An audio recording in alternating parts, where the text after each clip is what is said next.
নগাঁৱৰ বৰঙাতলিত চাঞ্চল্যকৰ চুৰিকাণ্ড পুত্ৰৰ বিয়াৰ বাবে সাজু কৰি ৰখা সোণৰ অলংকাৰৰ লগতে নগদ ৮০,০০০ টকা লুটি নিলে চোৰে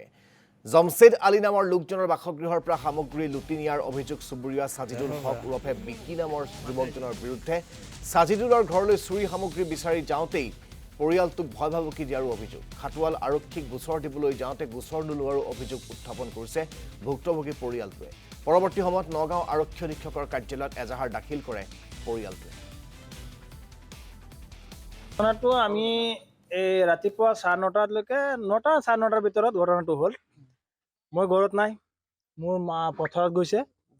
এইখিনিৰ ভিতৰত আহি এই বিকি বুলি ল'ৰা এটা তাৰ নামটো এনে সাজিদুল হক এই সাজিদুল ইছলাম নে হক কিবা নাম আমাৰ ঘৰৰে ওচৰত এইখিনিতে এই আহি ৰাতিপুৱা 9:30 9টা বজাৰ ভিতৰত সি মানে আমাৰ ঘৰৰ পৰা পইচা লৈ গ'ল ৮০,০০০ টকা আৰু এই আমাৰ সৰু ভাইটিক বিয়া পতাম এই তাৰ বোৱাৰীৰ কাৰণে আমি গইনা পাতি বনাইছিলোঁ এইকেইটাও লৈ গ'ল চুৰি কৰি